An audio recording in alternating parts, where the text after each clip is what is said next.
Hi guys, welcome back to my channel. My name is Miles. If you're new here, make sure you guys like and subscribe and join the Bestie fam. I make videos every single week, and today we are going to be doing a February book wrap up and a March TBR. Ignore the fact that we're already into March for 1 week. I just came back from vacation, so I'm a little late.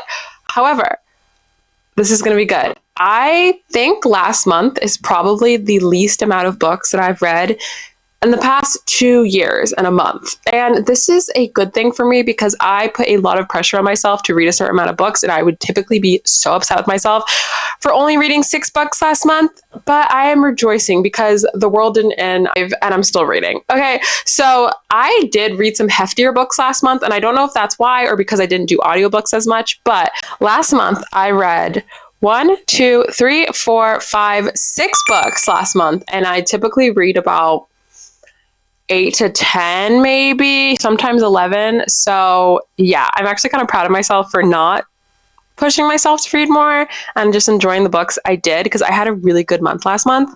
So let's get into the 6 books that I read last month, and then we're going to do a little bit of a TBR jar to pick out our books for March. So I'm super excited. Let's get into it. Last month, we started off strong by The Crash by Frida McFadden. And this is her newest release. I read this on Kindle Unlimited. And this book is about a girl who is young. She's about 23, I believe. And she's down on her luck. She ends up getting pregnant and she has no money. She gets pregnant by a wealthy guy who's going to essentially set her up for life for her silence. But she doesn't know if she can go through with it. She decides to go visit her brother. And that leads her to going to this blizzard where she then crashes. The couple takes her in. This guy's like, I can take you in. We can get you some help. And then she can never leave. They're not letting her leave. And she's stuck in these people's basement. And it goes on from there. I ended up giving this book a solid 3-star. This book had so much potential, but I found myself so bored in the middle of the book. It was so repetitive with the same thing over and over again. I found it to be just so obvious on what was happening, and the main character was so dumb, and I hated the ending. It didn't end like a thriller at all. I felt like there was a lot of buildup for not a lot of result at the end. I felt so unsatisfied. I was like, are you kidding me? This is crazy. I hated everybody in the book. Everybody was so unlikable. The ending was predictable, in my opinion. We just are not hitting it with her books. It is fast-paced, but that's all I can really give it. It was a 3-star, so I was a little disappointed with that one. That led me into reading Dinner for Vampires. I actually got this one from the library, and this is by Bethany Joy Lenz. She is Haley on One Tree Hill.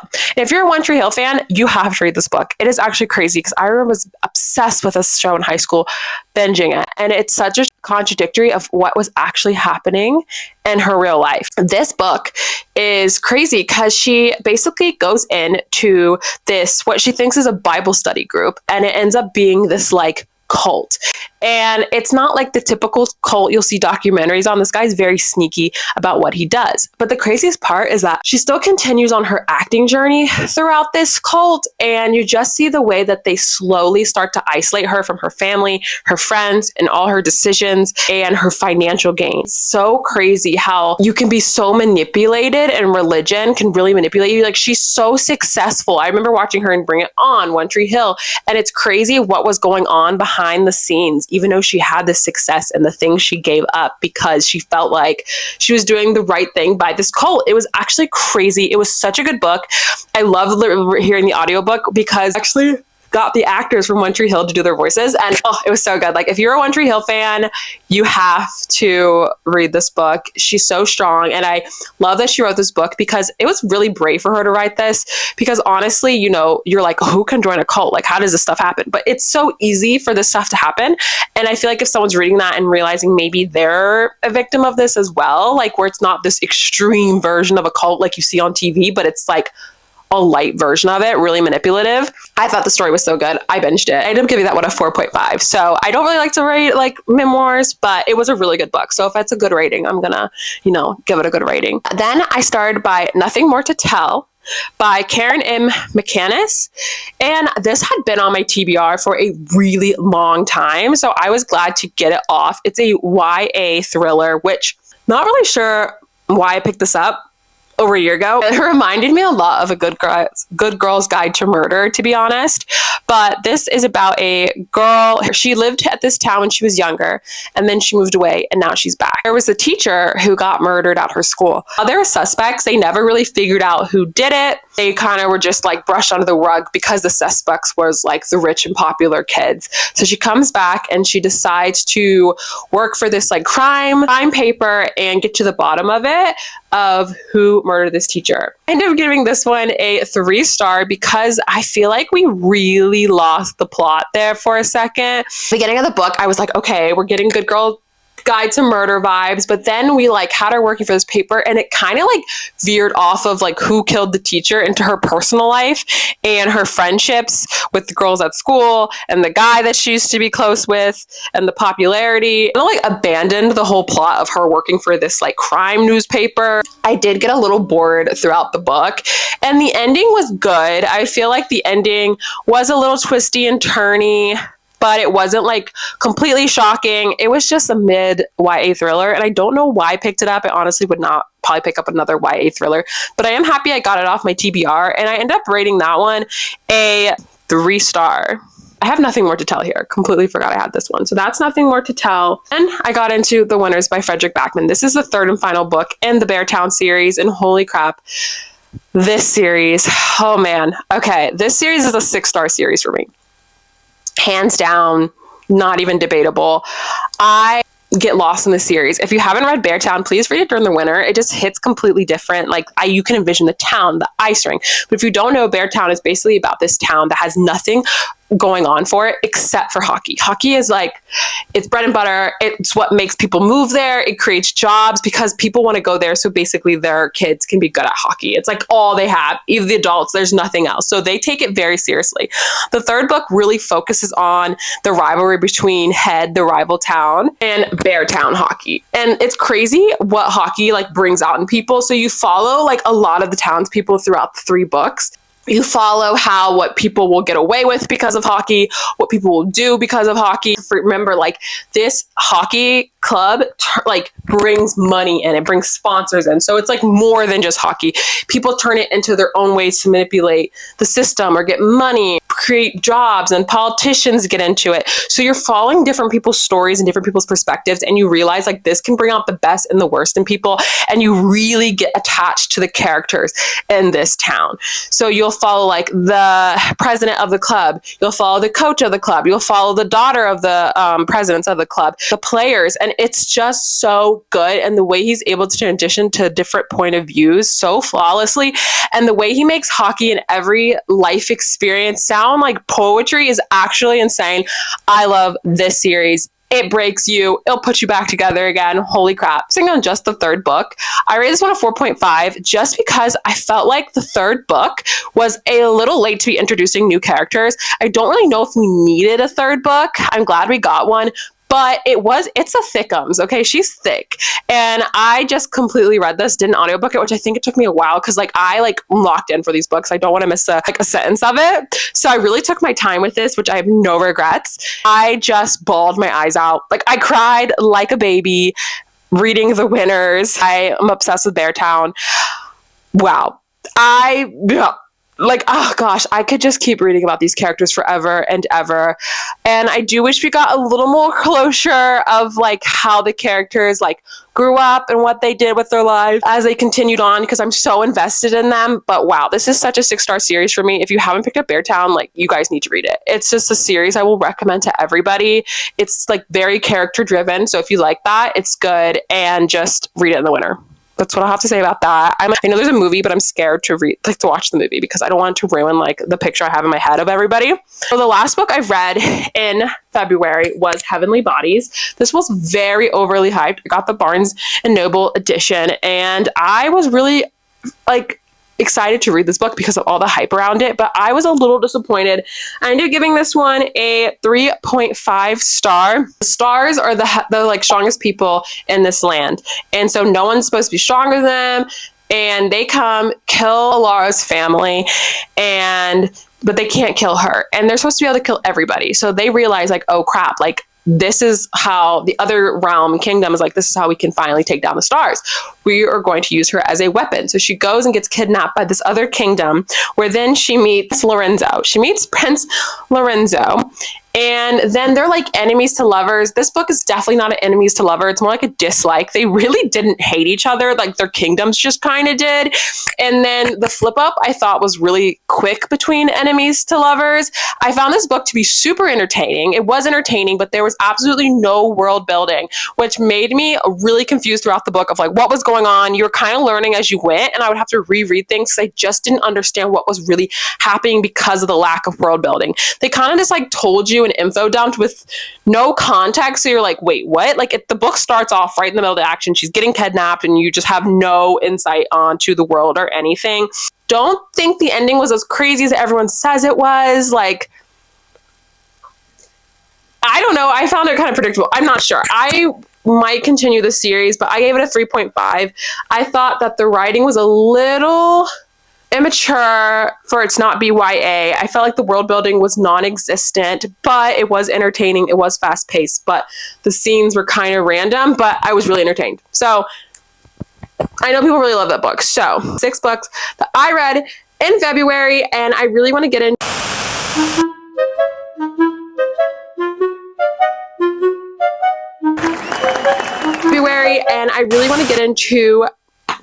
the TBR for this month. So I have kind of an idea. I've read my 3rd book this month because I was on vacation, so I had lots of reading time. So this month will probably be a little more than usual, but I really want to do the TBR jar. So I wrote some prompts about 2 weeks ago, and I'm really excited to do this. And right behind me, we have my lovely TBR cart, and we will be picking from these. Let's get into it. Let's pick our first prompt. I'm nervous. I've never done one of these. Book by one of your favorite authors. He's definitely one of my favorite authors. Silver. Oh, Kristen. This is going to be a lot. I keep putting off this book because I'm scared to read it. I could do Unravel Me. Kara Moffey is one of my favorite authors. I've been putting this off for 6 months. I just can't. Like, I'm so scared to read Nightingale. I just don't know if I'm mentally prepared for that. Let's do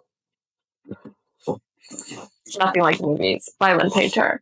This will be good for us because I need to read this. I was gifted this around Christmas time, and it's a YA, so this will be a good palate cleanser type book, and Lynn Painter is one of my favorite authors. I've read every single book by her. So, if you guys don't know, Nothing Like the Movies is the sequel to Better Than the Movies by Lynn Painter. This is a sequel. So this follows Wes and Liz into college, and they were next door neighbors. This was like child friends to lovers as in high school. So they were neighbors, super cute. I was obsessed with it. So first book is picked. I'm like so bad at sticking to a TBR, so I'm so curious. Okay.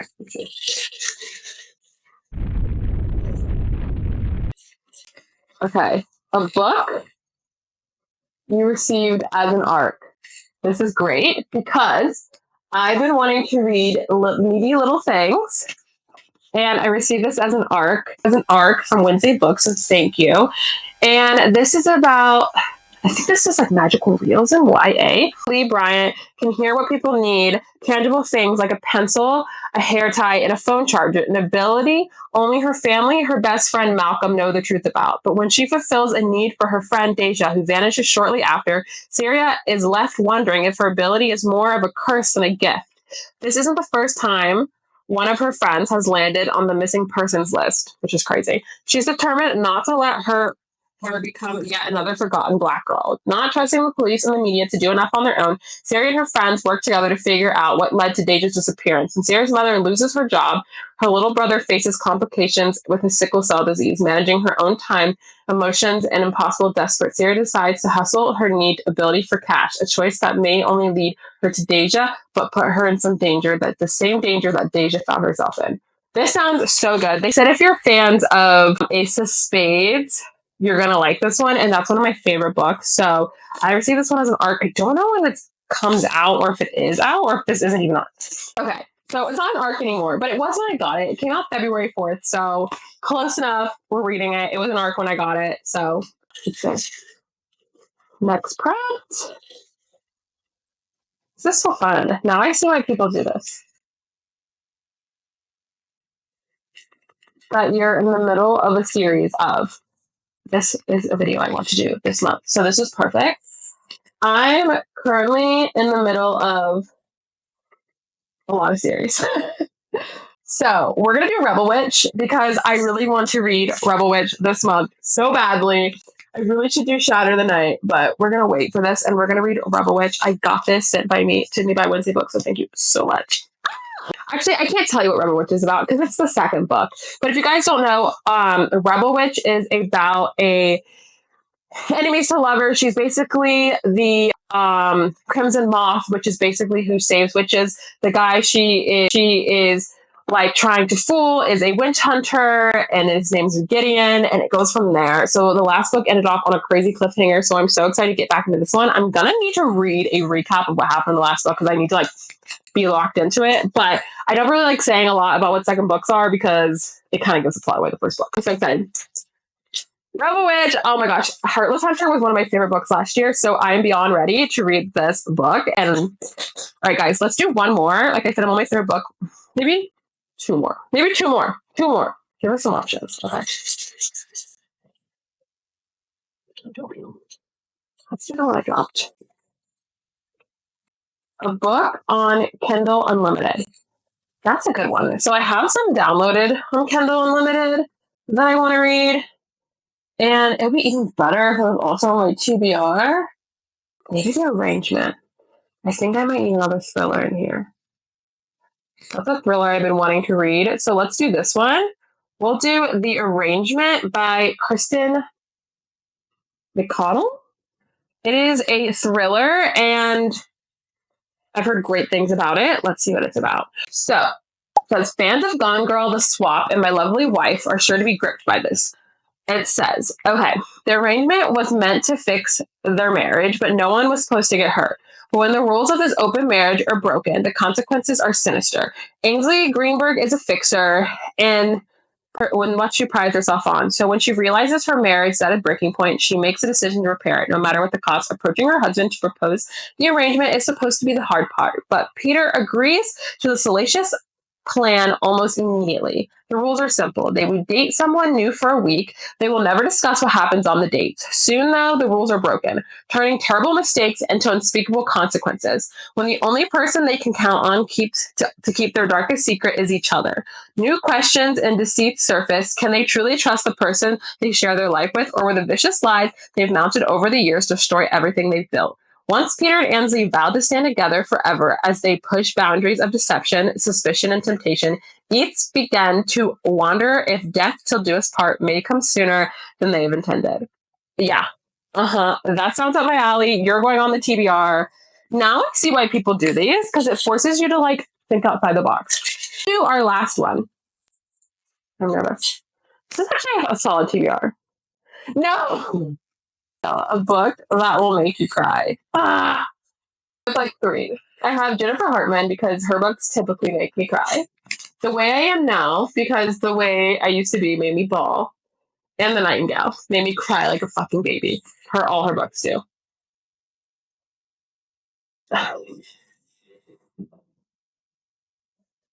It's like everything wants me to read The Nightingale, and I just can't get myself to do it. But I know once I do it, I'll be obsessed. Like, I know I'll be obsessed. But am I ready for this type of depression? Or should I read The Way I Am Now?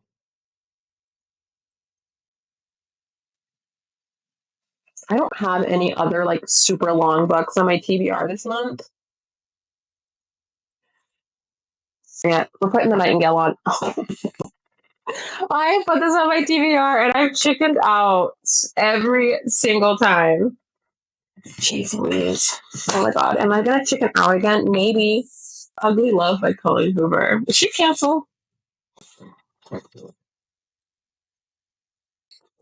This is what we have for the TBR. I'm so nervous. Okay, first we have Nothing Like the Movies by Len Painter. This was my prompt of my favorite author. Next, we have a book that I received as an ARC. I received Needy Little Things. It is out now, but I got it as an ARC, and this is all the TBR that I've been wanting to read. Then we have, this was a series that I'm in the middle of, and I read Heartless Hunter, and this is the final in duology. So we have Rebel Witch. I'm so excited for this one. Then we have The Arrangement. This is a thriller, and that was one that pick a book that's on Kindle Unlimited. And last but not least, we have a book that will make you cry, and I'm going to attempt to read The Nightingale, and this will probably be my personality. I'll probably break down crying. It's fine. I won't talk about it. It's on my TBR. So these are the 5 books that are on my TBR. Will I get to these 5 books? Maybe, honestly. Because, that would put me at like 8 books this month. So this is honestly really doable, and I'm going to do my best to get through these. And this is my February TBR. Thank you guys so much for joining this journey with me. If you guys want to join the best fam, make sure you guys like and subscribe. Thank you so much. And tune in for another video. And I will see you guys in the next one, which will be very soon. Bye.